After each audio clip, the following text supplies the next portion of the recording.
Hello, welcome to Lazada Insider, featuring knowledge that makes a difference. We share trusted insights, forward-looking perspectives, and exclusive expert interviews to keep you ahead of the curve. Hi all, welcome to Lazada Insider Sustainability Series. I am your host Shaz from Lazada. Multiple forces such as escalating consumer demand for sustainable products, impact of climate change on business costs, and increasing regulation and legislation around sustainability are driving business to change. Meanwhile, in Southeast Asia, the sustainability scene is growing in terms of awareness, and there is an increasing recognition of the benefits and importance of adopting sustainable business models. However, Southeast Asia also faced challenges on multiple fronts such as lack of awareness and regulatory support and consumer price sensitivity that slow the sustainability progress in this region. Today, we have Nicole from Nielsen to share with us some insights about the future of sustainability in Southeast Asia. Hi, Nicole. Thank you for joining us today.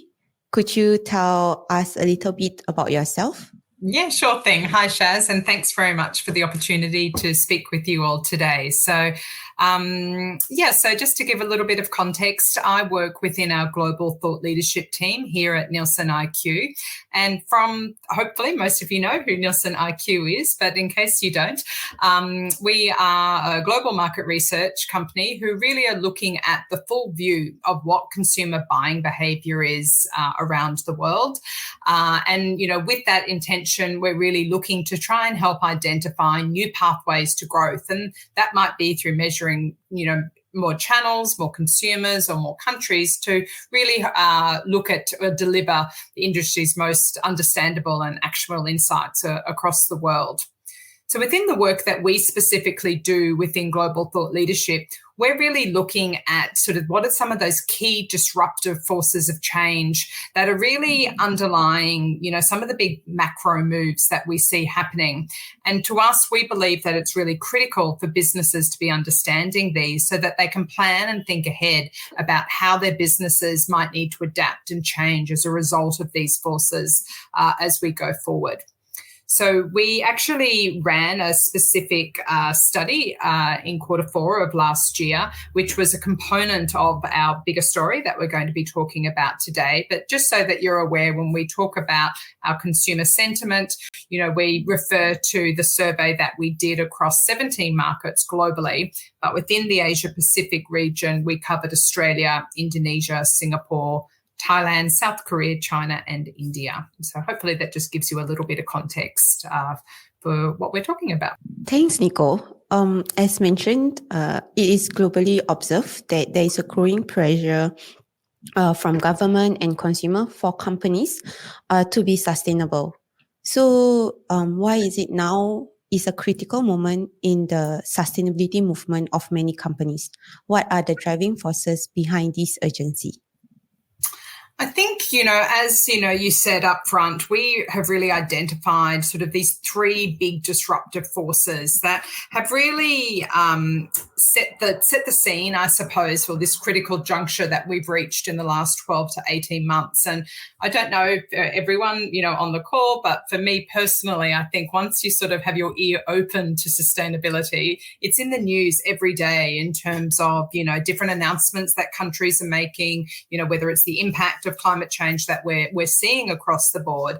I know even just last night listening on the news, the United Nations had taken, climate change and its impact to, the international courts to recognise. So there's this massive momentum, I think, behind the whole area. But the two, apart from increasing consumer demand, which, we'll speak of as a little bit later, one of the other key or two of the key things we're seeing is one, the increasing amount of government legislation that is really happening in this area. And by no means Europe is the key leader in driving a lot of the regulatory change that we're seeing. And I think when, we look at things from our global thought leadership point of view, we often look to certain markets where we see some markets as a key indicator or a key signal signal of what might then happen across other markets moving forward. And if we think of that just for a moment in terms of what is Europe doing at the moment, we can start to see that they are really making some huge strides, I suppose, in this area towards implementing specific sets of sustainability mandates that are going to be compulsory for organisations to follow. And that's really going to start to impact large organisations and companies in the very near future. Often that's going to be, to try and incentivise companies to change, but then in the worst case will also be to penalise as well if they're not, living up to those requirements that are happening. And some of those changes, and we're seeing little bits and pieces of it around our region, and I say little, obviously still major, in terms of their context, but, it might be focusing on plastic reduction or things like that. But some of the big ones that are happening with Europe, and just one example is that passed towards the end of last year through European Parliament, was the European Deforestation Act. And basically what that act is all about is that the European Union is effectively going to prohibit the import of any commodities, so that might be beef or soy or palm oil, coffee or cocoa, for example, that you're not allowed to bring those products into the company if there is any risk or sign that they have come from an area that has been impacted by deforestation. So what that's going to do is then put the onus on companies who are importing into the European Union that they need to certify that their goods have not harmed forests at all in the last 2 years. I think the cutoff date for the certification was December 2020. So what that does is it starts to set a global benchmark, I suppose, of, this is the expectation. If you want to trade with us, if you want to sell your products in our market, this is what you need to do. But it will also start to hasten the passage of similar laws that might start to roll out and create that impetus for change moving forward. So, just an example, I suppose, of what we're seeing. And I think that other big, driver of change as well is just the very real impact that extreme weather events are having on global supply chains and on the way companies, are doing business and where they source their products from. And that, I think, is one of the big sort of call-outs as well, why companies need to just look internally to say, what risk can we start to manage within our own business portfolio if we can't rely on the ingredients or where we traditionally source our products from? How do we start mitigating risk and looking at more secure ways or different ingredient sources or different products to make sure we can guarantee that supply moving forward and try and mitigate some of these costs, particularly within this inflationary environment that we're seeing. Then what would you say, what would be the benefits of company acting towards sustainability? And, then what are the costs of not doing so? So I think, to be honest, it's that cost of misaction or not doing any action that is really critically, and that sort of focuses on that second force that I've just touched on there in terms of the actual impact that extreme weather events are having on our supply chains as we go forward. Because, if manufacturers can increasingly start to look for additional or differentiating sourcing to mitigate some of that ingredient scarcity and maybe, if more efficiently use, resources like electricity or water, it's going to not only, have a positive effect on the environmental footprint, but it's also going to have a positive effect on their financial bottom line as well. So if they don't do it, it's the opposite of that in terms of things will just suddenly start to get more expensive for them. They might not have access to the goods that they need in their existing business models today. And even so much in terms of, finance is where they're getting their money from for investments. We know that banks, for example, are also starting to really look towards businesses to say, I won't lend money to certain businesses, be it, businesses that are very reliant on fossil fuels, for etc., or if we can't see that they're making sustainable progress as we go forward. So it's going to really start to impact the whole business model of companies if they don't put sustainability definitely on their radar in boardroom discussions, but also to plan and start saying, what do we need to have this as just a part of our everyday way of doing business moving forward? How do you expect the role of governments and policy makers evolve in the future in promoting sustainable consumerism? So I think, without a doubt, the government has a massive role to play. And I think without, we all look, and if you look at any of the literature around here, it's a massive issue, sustainability, and not one party is going to solve it. So it's a matter of coming together, working together to see how we can start to make some positive steps forward.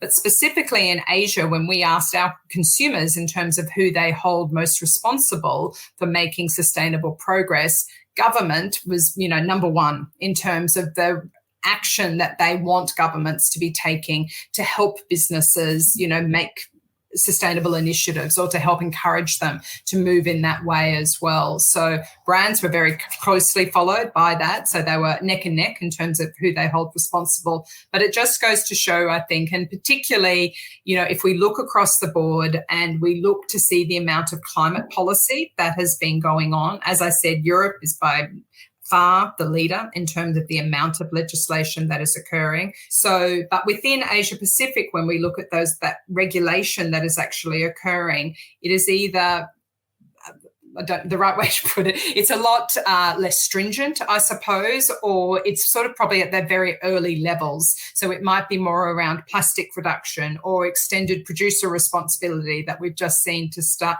coming into the Philippines and making noises within Vietnam, for example, as well.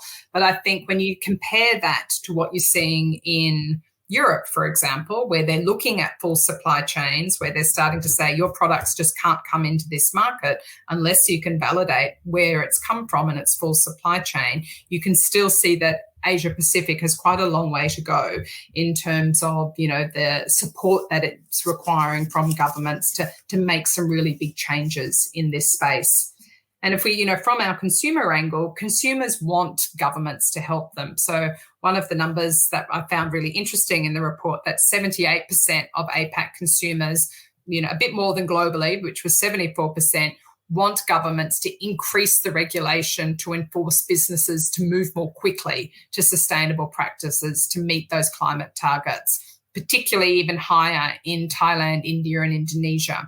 And I think probably when we look around, and particularly in some of those markets, you can see, the pollution that is in some of those areas that, consumers just want change and they want that change to happen quickly, and they're looking for governments to help them in that space.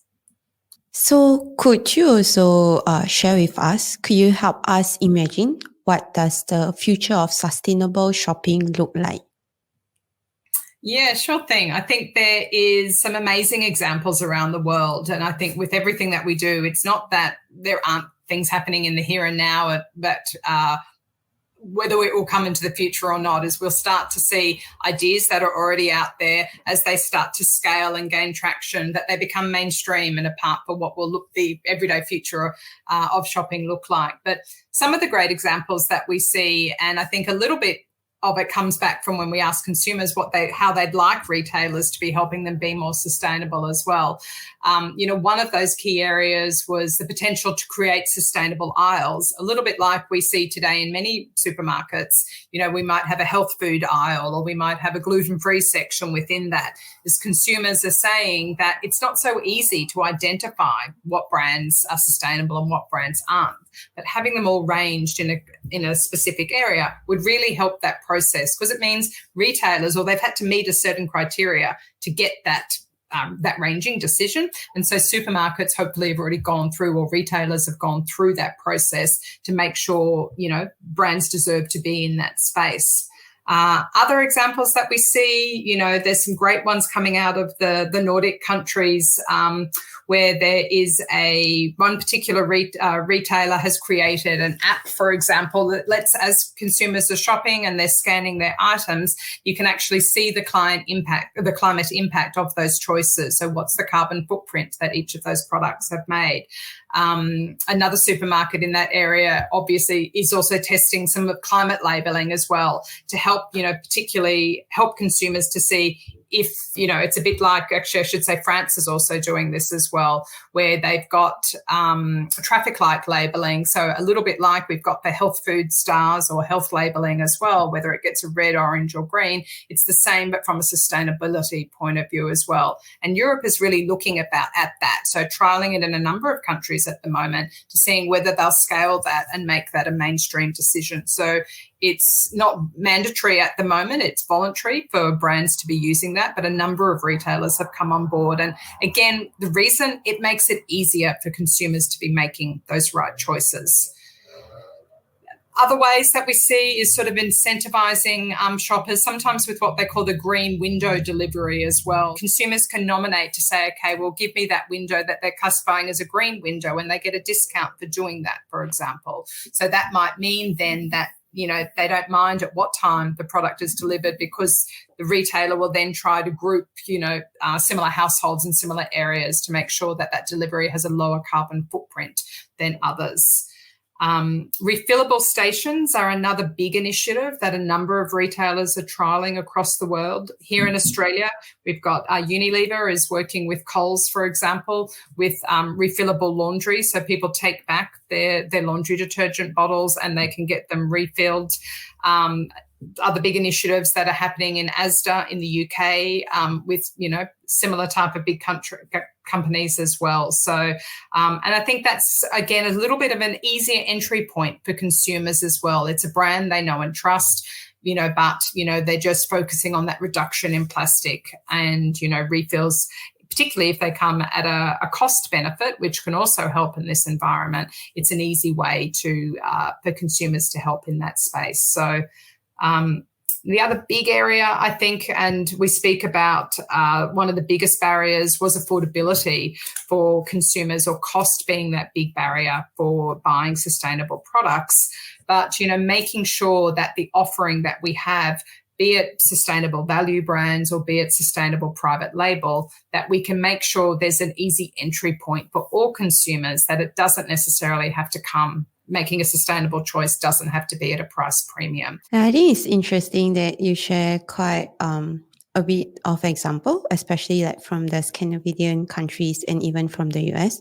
But in your opinion, in what ways will the future of sustainable shopping differ between Southeast Asia and other regions worldwide? And, what unique factors may shape this future? Yeah. Yeah, I think there's probably two ways, and I probably should have mentioned it a little bit more, because I know private label isn't as big of a segment as such by nature in Asia Pacific. But I think probably one of the other things that we came up when we looked at our consumer survey, that cost is a very big barrier for consumers as well. And I think across Asia Pacific, we're seeing that the cost of living pressures that consumers are feeling. So be it sustainable value brands or be it sustainable private label, for example, is, it's a real opportunity to tap into that need to make sustainable a more affordable option for consumers. I think the other big area, particularly within Asia Pacific and Southeast Asia, is obviously that big focus on a reduction in plastic as well. And retailers, can really play a big role there in terms of, their fresh produce areas, in terms of their, their meat sections and things like that. How do they reduce the amount of plastic just in their daily operations? But also when it comes to food waste as well. So, one of the really interesting stats that I saw, that Asia produces over 50% of global food waste. And I think, there's massive opportunity where we can start to see how do we cut down on that through, a number of different ways that we can do that. So be it through the likes of, Imperfect Fruit and Veg, or be it working with charities, some great examples that we see out of the UK, where UK retailers are taking off best before dates off certain products, for example, because they're encouraging consumers to use their own, the sniff test, for example, of whether a product is still okay to be eaten, rather than, throwing it in the bin just because it's gone past a certain date. So a lot of different areas in that. But I think the other key one is obviously comes into e-commerce and how the amazing take-up that has had across Asia Pacific, but it also comes with its own challenges in terms of packaging and plastic, and, delivery miles and things like that. So, that whole area is to say, how can we start to improve through more compostable packaging materials, a reduction in plastic. And I think, that whole opportunity with online platforms really gives because consumers seek validation and they seek ways to make sure they're making the right choice, having that amount of information available online so that consumers can deep dive to really say, well, let me see what's, sits behind this product. If I want to know what, where it's come from, where the product's sourced from, what type of sustainable farming methods have been used, you've got that opportunity when you're, leveraging an online platform, which is a lot harder when you're physically in store and you're restricted by, maybe a physical label on the product itself. So now then, what then can private sector, such as businesses and brands, do in order to support the sustainability revolution and accelerate the progress, especially accelerate the progress towards a more sustainable future? I think the really big thing is to get ahead of the curve, basically, is try and lead rather than don't wait to be mandated for these things to happen. So, I think it's very clear to everyone, this isn't a matter of if, sustainability regulation is coming. It's a matter of when it's coming. And whilst Europe might be leading the charge right now, and it has its own whole impacts in terms of importing into that massive market, without a doubt, other countries are going to start taking those signals as we sign up for global pledges, et cetera, and global targets. So getting ahead, I think, is one of the key things that all companies can start to be doing. So what can I do today? What existing solutions are already out there that I can easily adopt and start to spread? So that might start with relatively easy wins that you can put in place today. So it might be focusing on reduced food waste or local sourcing or, switching to renewable energy, for example. One of the big ones that I think, brands need to really look at very quickly is the removal of unsubstantiated claims that they're making on packs. So take them, if you can't substantiate it, take it away until you can, type of thing, because I think it's better to be forthright and not, sprouting something that you can't back up, because you will lose consumer trust and you will also potentially be fined in the longer term. But I think, also some of these things, we know it's a journey. It's going to be a massive commitment, a massive effort for all parties to get to the goals that we need to get to. But it's all about putting sustainability on the corporate agendas right now in most decisions that we're making. As I said, start with the easy things, but also start planning for what the mid and long term will look like.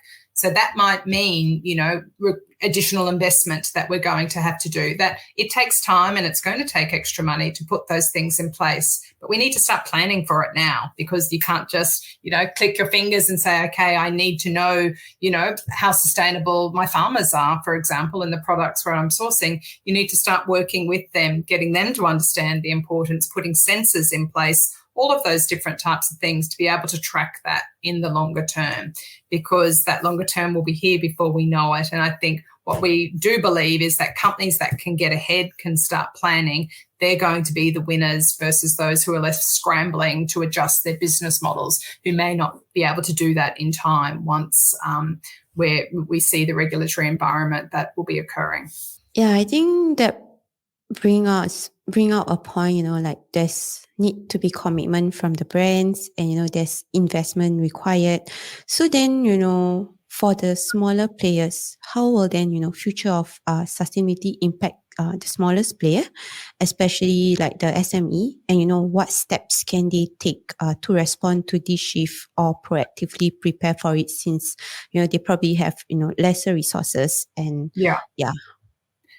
Look, I think, it is obviously, the big companies have more money to invest and, probably more infrastructure to fall back on to help them in that process.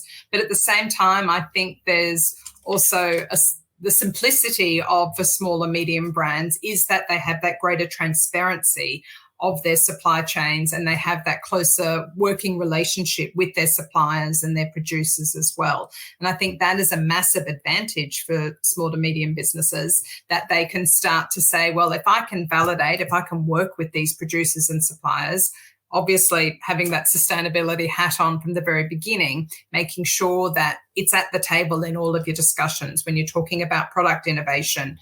You know, what are we doing to make sure we're going to meet these potential needs moving forwards and these regulatory requirements? But, you know, working with producers and suppliers right at that very beginning is going to help that, so that you can see what that path is, you can validate and have that transparency of supply chain, means that those companies will be, you know, potentially work with accreditation suppliers. So you get that accreditation. So you've got the necessary documents in place when it's needed to come. So I think whilst there is investment upfront required as new products and as, you know, companies evolve in this space, it's making that sustainability top of mind and a central part of all decisions as they move forward. So, and hopefully I think that will put small to medium businesses in a lot better place. And I think just as an example is, you know, I look at the B Corp accreditation website quite often. And when you look at the brands that are on there, the vast majority of those brands are small, you know, definitely smaller players who have got that accreditation process, you know, a lot earlier. And I think that is all about, because they can, it's a more controlled environment that they can work with partners to do that. And having some of those accreditations behind you is going to be what will earn that consumer trust moving forward. But it will also then make sure you've got the required information to meet the regulatory conditions that are sure to come. There's really a lot of things happening on the, you know, sustainability front. And I think it'll be an interesting and, you know, exciting period, especially in the Southeast Asia, as brands and businesses, whether big or small, try to embed sustainability into their business practices. So with that, thank you so much, Nicole, for joining Lazada Insider and sharing your knowledge and expertise on this topic. And to the listeners, we hope you enjoy this episode, and bye. Thank you. Thank you very much, everyone. This is Lazada Insider. We hope you enjoyed this episode. Make sure you click follow and subscribe so you don't miss our latest insights and expert interviews. Thanks again for joining us. Until next time, take care.